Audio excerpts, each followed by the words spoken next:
Obviously, we're playing a USL team. It's not an MLS team, but they're a very good USL team, and they're extremely athletic. You're not going to find a team more athletic than that. And, they obviously sat in, and it's never easy to break down a team when they sit in like that. But we completely controlled the game. Really liked also with the control that we found good chances. It's probably a 4 or 5-0 game really if we finish. Not worried about that. The goals will come. Floodgates will open. Really liked a lot of the football for 4 weeks in, a new group. I think we had 6 new starters out there to see some of the football and the little interplay between the front guys show up. Really pleased with that. And when you look at the defending, I think they had 1 shot on goal, which was from a dead ball. And I thought our backline was really, really strong today as well. Will and Brandon really stood out to me. Their work rates, first of all, getting forward. In your system, how much freedom do you give the fullbacks to work up and down the field? Yeah, we're kind of shifting a little bit the roles of the outside backs. We're playing the right side a little lower and the left side higher. So we're building with a 3-line with the right back low. I think that's working out really well for Brandon and Will. Obviously, if Peyton Miller was healthy, he also brings a lot into the attack in that role, pushed on like a winger. So obviously when he gets back healthy, he'll bring some really good attacking penetration in that spot. And then Eli, will play that right side really well. So we've got a good 1-2 in almost every position on the pitch this year. I thought Jackson Ewell played extremely well today. You see the rhythm and the tempo and the control that he brings for us. I thought the 2 center backs, only being together 2.5 weeks, you saw how athletic they are. In duels, they're excellent, and they're good on the ball. I thought Leo had a really good performance today.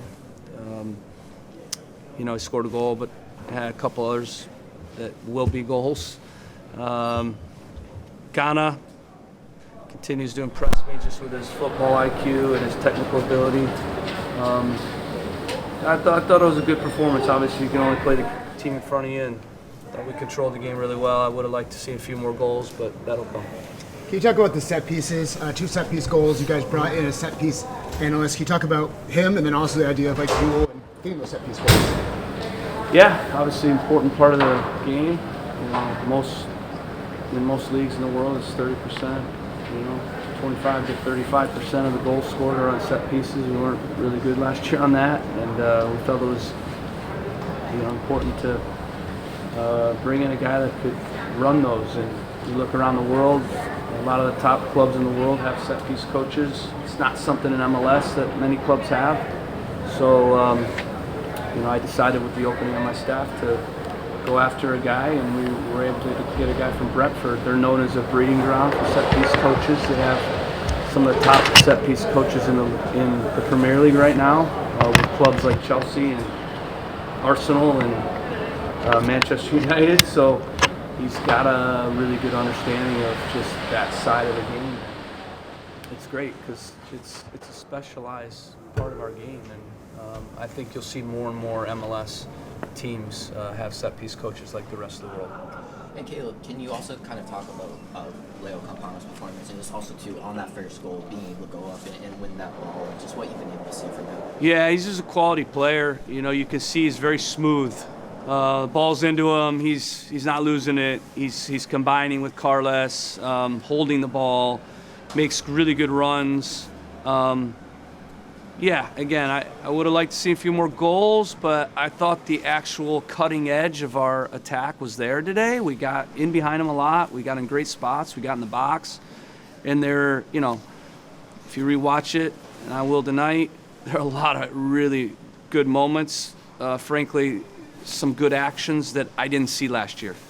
And already 4 weeks in to start to see just, these guys combine together. And in the end, we kind of breezed it in the second half, maybe too much, but, that's to be expected. They know, obviously, the season's a week away, and they downshifted a little bit in that second half. Coach, can you talk a little bit about Jackson and Yusuf, the partnership in the middle? Carlos didn't touch the ball as much as he used to. Is that something that you trained? Who? Sorry, who didn't? Carlos didn't have as many touches as he used to. Yeah. Is that something that you practice to take that responsibility out of him and also share with those other guys? Yeah, I mean, last year Carlos had to come low because we couldn't control the game in that spot. And so, bringing in a guy like Jackson, now he can control the game in that deep lying playmaker position, and along with Yusuf. And now that frees up Carlos to be higher where he can hurt the opponent between the lines and in the final third. And that's where he's at his best.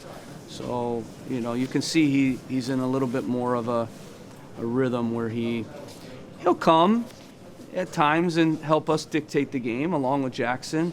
But he's also, been a little more patient to find the ball in the more dangerous spots for him to hurt the opponent. Coach, are you a little worried going into the week, this upcoming week to begin the season? Will Sands picked up an injury at the end of towards the end of the match, and obviously Peyton's dealing with an injury. Are you a little concerned entering the first week? No, I think we'll be okay. We'll evaluate it, obviously. I think he just had a cramp, but I haven't talked to the trainer. I just talked to Will. But yeah, in the perfect world, we wouldn't have Peyton out, and we wouldn't have Will come out of the game today. But you see, Eli goes in. He's a good player. He's an outside back. He's a right back, but he slides in the left back. He looks okay. So we do have some other options that we can do, but we'll evaluate Will and see where he's at. Do you have a sense yet? It seems like you have a sense maybe of your starting 11 kind of going at least in the first week. Yeah, of course. Especially with a new group, you can't tinker a ton. I mean, because you got to think about how many new players that we need to fit together and get chemistry together. So, obviously, to some extent, some of the positions that we thought would be competition, we had, like Peyton's been out. So, could he have overtaken Will? Perhaps, but, he was injured most of the preseason, and then he's out now. So, really in the other spots, yeah, we feel like, we have a group that there shouldn't be a ton of mystery on who's starting. The other one is obviously Matt. When Matt was healthy, we were playing Yusuf and Matt and Jackson all together, but Matt's out. So I think things become a little bit clearer and easier in some positions. When we get guys back, then maybe there are a few more questions. But I've really, back to my point, wanted to be mindful of the rhythm of the team and the chemistry, and so I've tried to not tinker too much this preseason, to just set it and let them go, and pretty much played for the most part the same guys every preseason game. Can you talk a little bit more about Ganago in that role? Because it seems like he's able to come inside and almost play as another striker, while Will Sands provides that width. Yeah, I love what he brings, because you saw a lot of times today when the ball's going down the right side, which, we have a stretch guy on the right. It's either going to be Langoni or Luis Diaz. And so we'll get a lot of width there in crosses, and Ganago becomes second forward. So he's in the box a lot. He had several chances today to score. And then, he's not just a guy that can get in the box. He's also a guy that can pull wide and run at you 1v1. You can see he has the ability to unbalance teams 1v1, get crosses in, and even play in the pocket. So he's a pretty multifaceted player, and I think you're just going to see more and more his quality. We saw it in the scouting, and he's just been here a short amount of time. He played a 30 and then a 20 and then played 70 today. So, and he sat for a month, sat for 4 weeks without playing. So he's a really good player, and I think he's going to complement everything we're kind of doing really well.